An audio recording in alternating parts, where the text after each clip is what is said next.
Hello everyone, Vickieverlie here, the Rock and Roll Prophetess. Today we're going to take a look at the second eclipse of 2024. It's happening at 19 degrees of Aries with Chiron involved, and it's a solar eclipse. It's going to take place April 8th, 2:21 p.m. Eastern Time, but times are going to vary. This is the second great American eclipse, so if you're watching from the United States, chances are you're in the path of it, or the wake of it, the guides are saying. Yeah, as I said, my name is Vickieverlie, and you can find me at vickieverlie.com. Do not be fooled by imposters. I'm not going to be messaging you, DMing you about doing readings. You go to my website. That's the way to contact me. This is going to be a psychic or intuitive astrology interpretation. It's based in astrology, but I do tend to color outside the lines quite a bit because I do get downloads and messages from my guides. If you enjoy my type of reading, I do offer weekly readings with astrology and tarot for each sign on Patreon. Alright, well here it is. I mean, when I opened this chart, I saw that this is like exact to the minute. To the freaking minute. 24 minute. 19 degrees for 24 minutes. I mean, you don't see that very often. You just really don't. So talk about healing. Talk about bringing home the entire vibration or message of the Chiron and Aries. Like pressing that point. If you haven't got it yet, if you haven't got what the Chiron and Aries is all about yet, well, guess what? The universe is getting ready to really show us and really, really bring it to the forefront. You know, and Chiron is a heavy-duty energy. You know, Chiron is a complex character. Chiron was one of the centaurs, and they were all pretty animalistic and brutish, you know, and looked down upon, thought of as, you're just beastly, you know, and luckily Chiron was able to break out of that whole paradigm. Chiron was taken in by Apollo and his sister. I'm sorry, I should have looked this up. Wasn't planning on talking about this. But yeah, he was taken in and tutored and mentored and taught, and he became brilliant. Once he applied himself, once he got out of this, I'm a brute,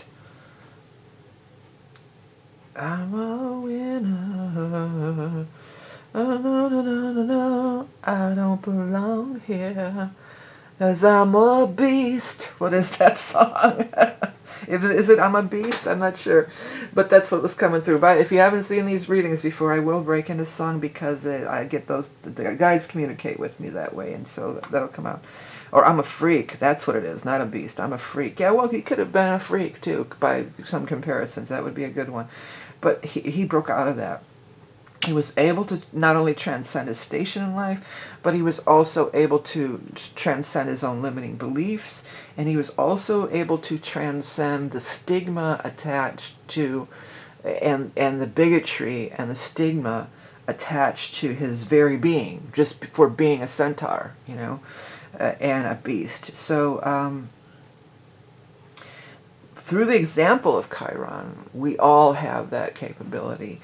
We all have the capability to stop with, because Chiron can be the self-sabotaging energy in our chart, where we continually make those same mistakes, where we continually get that imposter syndrome, that self-sabotaging stuff, where we continually feel not worthy, and we can transcend it in wonderful, beautiful ways, you know.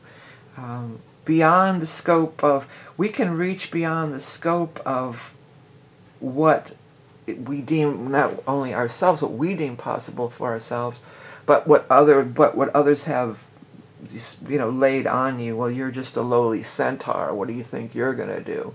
You know, he became brilliant in everything. He was a mathematician, an astrologer, an artist, and you know, he just was, once exposed and open. It's like the Holly Golightly or the Pygmalion story, you know, where you take, there's potential. There's potential in everybody, in every incarnation. And where you realize that potential, regardless of you. Aries energy is all about, look at how much Aries. We got Venus, North Node, Sun, Moon, Chiron, Mercury. Aries is the energy of the day and of the season and of this time frame, okay? The North Node is in Aries, which is also in a loose conjunction, 15. Mercury's in there too at 24. There's a major stellium here, but this exact thing, that blew my mind when I saw that it was exact. I didn't even realize that. I knew it was going to be 19 degrees, but not down to the minute. I mean, that is very rare. So, Aries is, I'm going to do me. I'm going to be me. I got to be me. Willing to fight. Da da da da. So you've got to be you. We got to be ourselves in this individual basis here. Our true self. Not what everybody else is saying in the peanut gallery. Not what society says we should be. Not what we see on social media from other people's posts and this and that.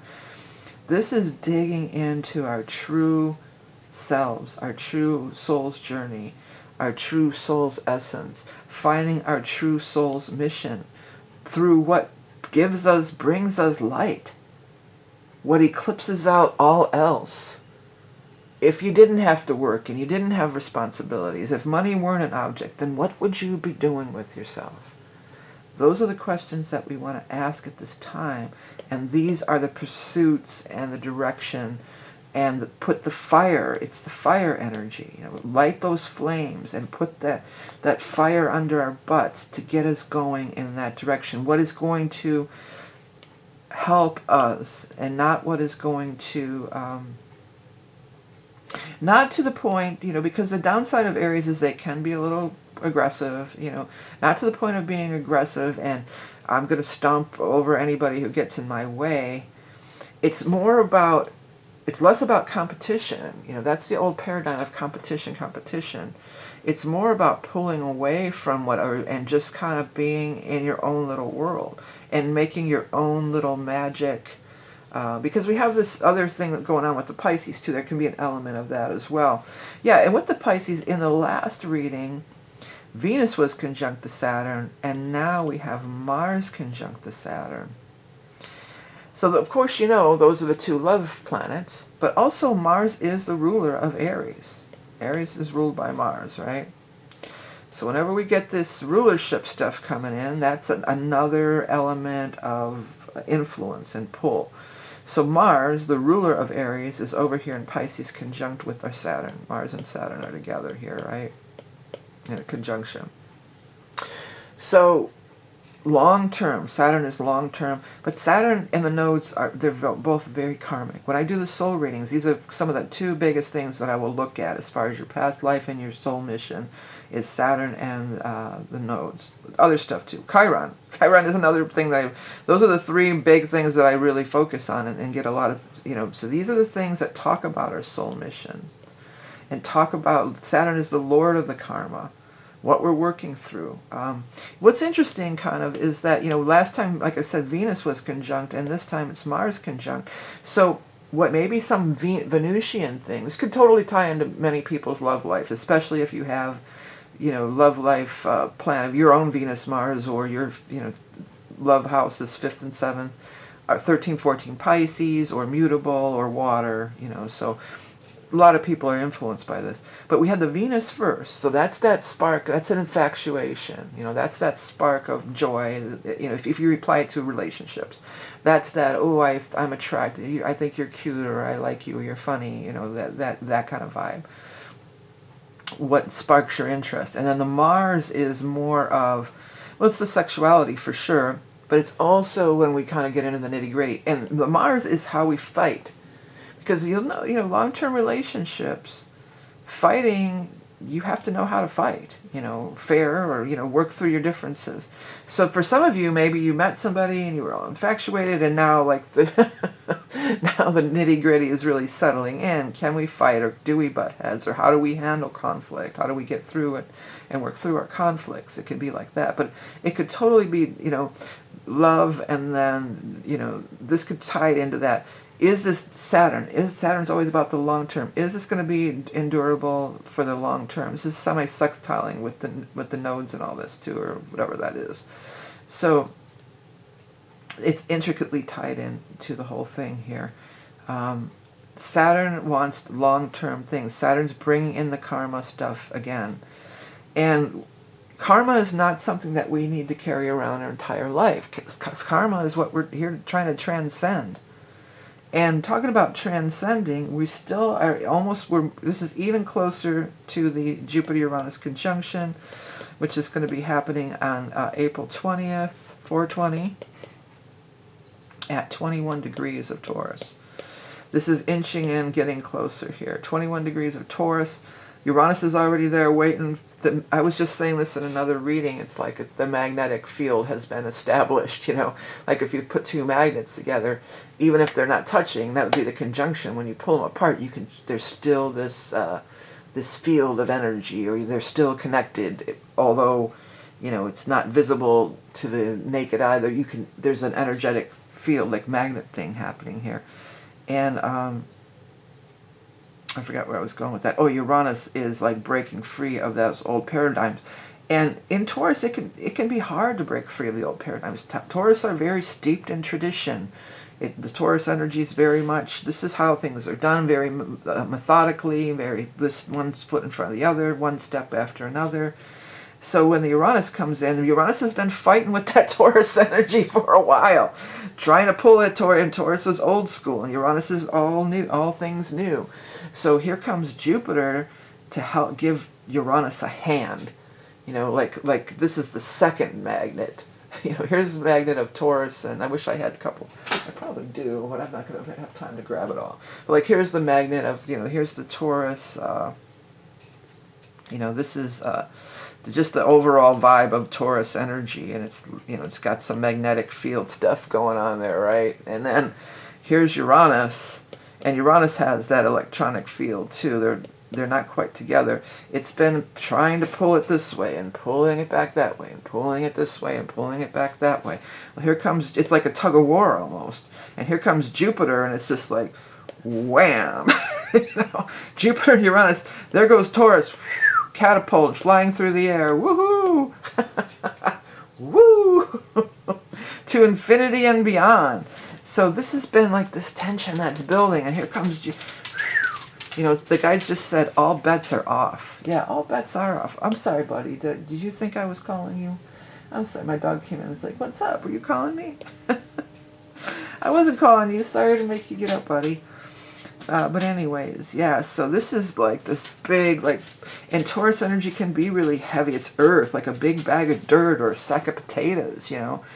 And Taurus, you know, Taurus the bull. Taurus digs their heels in, and you're going to pull a bull. That would have been a better illustration. Like, here's this bull huffing and puffing, Taurus. Smoke's coming out of its nose, and here's you trying to pull this bull. Well, here comes Jupiter. Bang! The bull is, you know, taking the bull by the horns. So this is super powerful. This is super powerful to pull us into the next millennium. The guys are saying. I was trying to say the new age or the next paradigm, but the next millennium. You know, this is super powerful. So you could apply it to your personal life too. If there's something that's just been heavy, dragging on you, dragging you down, and you know, it's Groundhog Day every day. You know, you feel like you're not getting anywhere with it, and all of a sudden, bam! You know, doors could be opening wide open, flying wide open, and you know, big paradigm-changing things that were in the field of resonance, like with the two magnets. You know, it was in the field of resonance, but you know, it could also be, when I was just saying that, like they're showing me, yeah, maybe there's things that are flying around in this magnetic field of resonance that, you know, you're not even sure what it is. What, you know, there's something weird going on, something funky going down. That's what they're saying. There's something funky going down, everybody. And the Uranus could just be all of a sudden, oh, this is what that was all about. This is what all that... you know, because it's a square energy overall. I mean, you know, Uranus isn't that it's not the best place for Uranus in Taurus, right? I always lose track of detriment, exaltation. There's a whole bunch of stuff about that, but I've learned it and I've relearned it, and you know, doesn't seem to want to stick in my brain. So, but you know, it's not its natural place. So it's been bringing up this, it's been going down in that dirt and digging, and there's dust everywhere, and things are, you know, foggy, and we've got Neptune in there. Things are not, we've got this thing is, you know, this is a sextile. The Neptune is, Pisces Neptune energy is very much involved. So there's an element of uncertainty or unclarity, or being in the fog, or being in the back, you know, in the subconscious mind, not really being able to quite access it. Bam. You know what I was saying about digging in the dirt too? There, you know, it could be just that. And with the Neptune energy too, long hidden secret, family secrets. Hey, secret money with the Taurus energy. Maybe there's something that's been around forever. For somebody out there, I'm getting, there's some ugly ass thing that, you know, it's just like, God, this thing is so ugly, or it creeps me out so bad. And then you know, you go to the Antiques Roadshow and says, hey, guess what? It's worth $1 million. You're like, wow, you know, how many times I would have thrown that ugly thing out, but my grandmother loved it, or my grandmother always said it was this or that. Well, these days you don't even have to go to the Antique Roadshow. You can just go online, go to eBay, and that's pretty much the standard for what something's worth. What you can get for it on eBay pretty much is what it's worth, and you just go to the sold listings. You do advanced if you've never done it. In the search, there's something called advanced, and then you scroll down, there's options, and you go to sold, and then you can see. You can find something similar, and you can see what it's going for, and that's pretty much the standard. It totally is for musical instruments and other antique stuff, too. It's pretty much whatever, because I can remember, like, I had a couple sort of rare albums. I had, well, I had the Fire album with Leonard Skinner. When it first came out, it had Fire, and then after the plane crash, they got rid of it. And then, so that was for years. Everybody said, "Oh, that's worth some money. It's collectible and everything." They're going for whatever, $20 or something now on eBay, because everybody, Uranian too. Everybody, you know, it used to be you had to travel or know somebody, and now it's just like, yeah, it might be rare in your region, you know, but now there's people all over the world have that album. You know, it's sold a lot. Or I have my, what other one was? I had my Alex Harvey Bamboo Rules. Everybody, oh, that's a collector. It's an import. That one, too, is so crazy. I bought it at this discount department store, Clarkins, there used to be, in the discount bin. I go, oh, Alex Harvey, cool. And it turns out it's this rare collectible album, that it was in this, like, dime store kind of place, you know. But whatever, I digress. But you'd be surprised what's worth money, and, you know, or even just, like, old beer cans and stuff are worth money. It's crazy. But that could be true. You could find this thing, and all of a sudden, oh, guess what? Grandma wasn't so full of it. After all, maybe it really did belong to this royal. You know, these family stories. Oh, this belonged to Queen Anne. You know, blah blah blah. And yeah, right, Grandma, whatever. Yeah, maybe it did. But also with this family stuff and digging in the dirt too. I mean, there could be reveals like, you know. Maybe their father is somebody else, or your grandfather is somebody else. If you do DNA, or you find out you have, there's this or that in the family. You know, it could be like that. Some of you, there could be something actually buried that gets dug up, and you actually, like you're putting your garden in, and you could come across who knows what, you know, some kind of something buried in the dirt. But buried in the dirt and digging in the dirt is very prominent. Now, when I said that out loud, digging in the dirt, you know, that's also this Chiron energy. Digging in the dirt of your own fears and your own self-sabotage, and really being like, where is this coming from? Why don't I want to look at that? What, you know, and once you really start digging in, then the realizations start coming, and when the realizations start coming, you can be free of it. You know, you can do that with this thing here. You know, you could do that observer thing, but this feels very much physical in the earth plane for the most part, because it is a very physical energy, other than the Pisces. But all this stuff very much in the physical energy. The Venus has changed and moved into Aries at this point, and it's going to be doing that sextile with the Pluto too. So yeah, I mean, relationships that started on the other eclipse, they may be culminating. Some of you may be realizing, yeah, I thought I was in love with this person, but maybe I'm not, or I thought I was in love with this thing. You know, I've had that happen too. I was like, oh, that, because I do so many different like creative, like artsy craftsy stuff too. I'll get into whatever, or like, let's just take macrame or something. Because I crochet, and, you know, I like, and this is a true story. And, well, I haven't tried it again lately, because now there's videos which are easier to follow than these instructions. But then, you know, you go, oh, I'm gonna learn macrame. I can crochet. How hard could it be?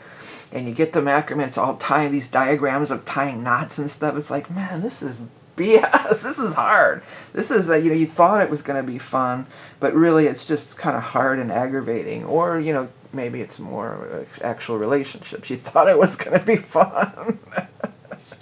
But really it's just hard and aggravating and complicated, and it's frustrating, you know. So there could be some of that happening, especially with Aries, because Aries doesn't have a lot of patience either.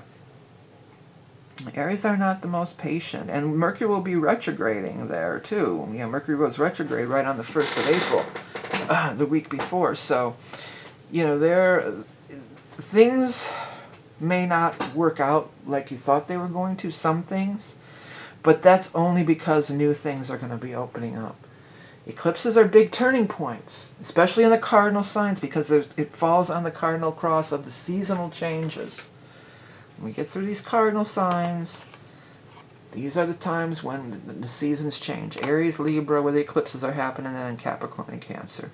These are where we may be forced to turn the corner. You know, we change to a new season of being in whatever we're talking about here. You know, it's different for everybody, of course. Also, I can't help but notice here now, Lilith is in the mix, opposing the Venus and Aries. So any kind of, you know, Libras have that tendency. I mean, it's a cliche. I have 2 Libra daughters, believe me. Libras aren't all sunshine and lollipops. They have their moments, believe me. I know this.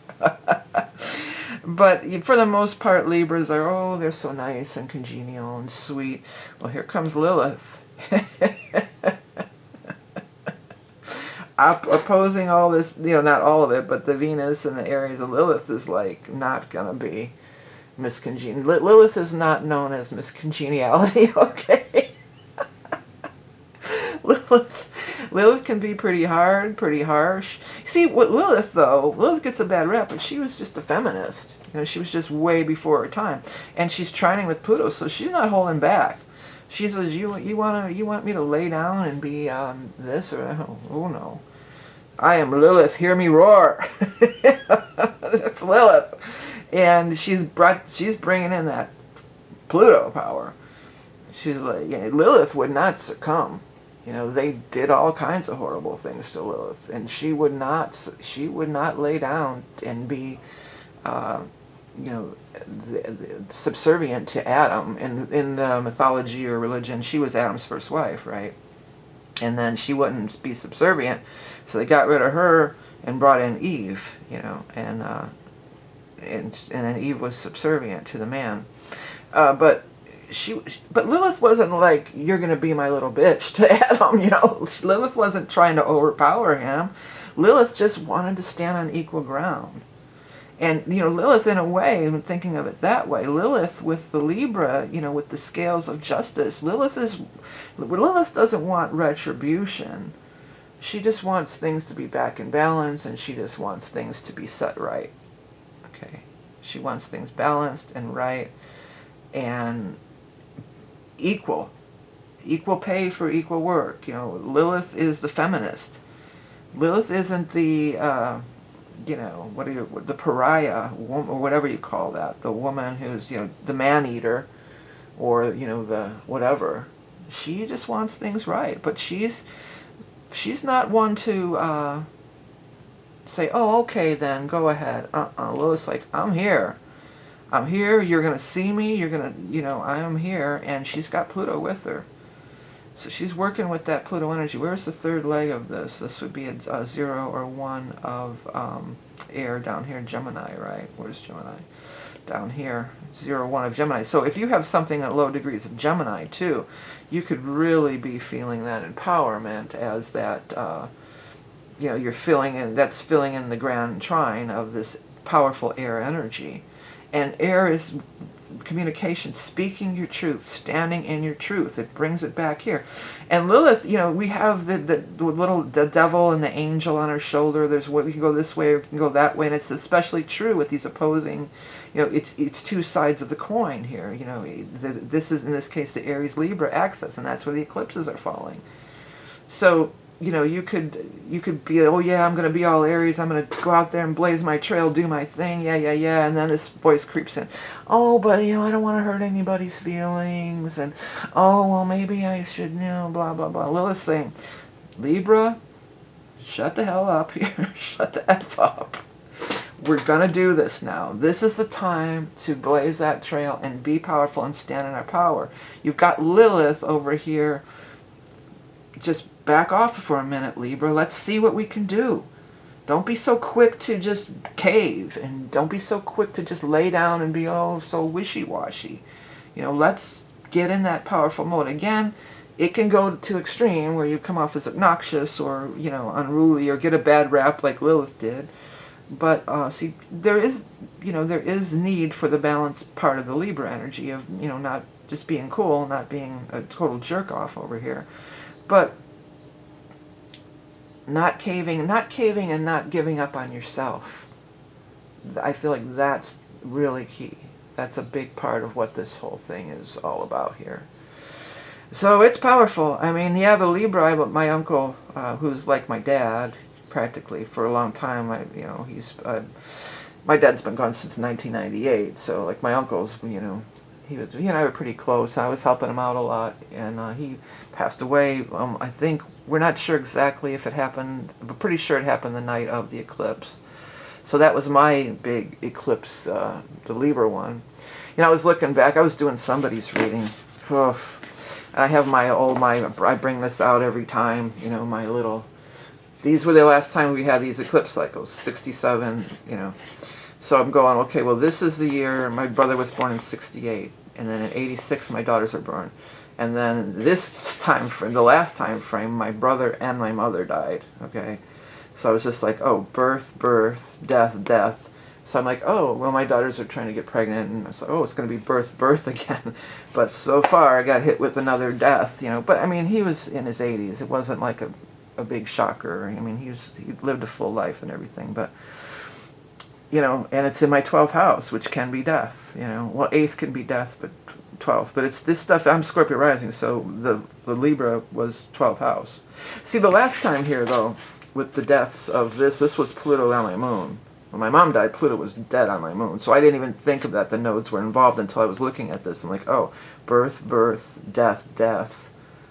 And I'm just like, oh... Well, I'm hoping for more birth. I hope that's the end of the death. There was another death of somebody at one time that was pretty close to me a long time ago, but there already have been 2 deaths here for me during this, starting between last fall and now, pretty close to both of them. So, I mean, there's still time. Hopefully it's not going to be another death, and we'll get into some of the birth stuff, you know. But that was, you know, that was a very tumultuous time, you know. And it's always good to look back on these older time frames, because then you can get a hand, like I did. I was just looking at it, I'm going, oh wow, that's when my brother was born, that's when my kids were born, that's when my brother and my mom died. You know, if you just take a minute to just think about it. And I always tell people too, it's not just about thinking, oh, that's the year this happened to me. You know, especially now with this Aries stuff. You think of it, go a little deeper. Like, well, who was I at that time? How did I view life? How have I changed? Not necessarily what the outside world was pummeling me with, or what was happening, you know, what was happening to me, but what was my input into it? You know, where was I at those times? Going more from the perspective of yourself rather than the outside world. Okay. All right, everybody. Well, this is the reading. Hold on to your horses here, or whatever. You know, it's going to pass over. It's going to be big parties. I'm in Ohio. It's going to be all kinds of stuff. People are coming up, I guess, from all over the world. Everything's sold out. It's going to be a pretty big deal. So I'm going to try to make my way down to somewhere down to the lake or one of these places. It probably is going to be so packed, though. But yeah, if you can get out under that eclipse, it's even more impactful and powerful.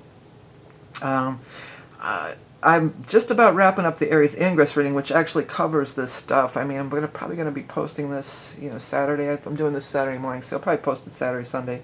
So you have like a couple of days if you want to get on that. That's probably going to be the only astrology reading for the rest of the year, because I usually offer a solstice reading, but I'm not sure if I'm going to be able to do it this year, so we'll see. But this one, you know, there's a lot to go over if you're interested in it. But other than that, I do have other readings available.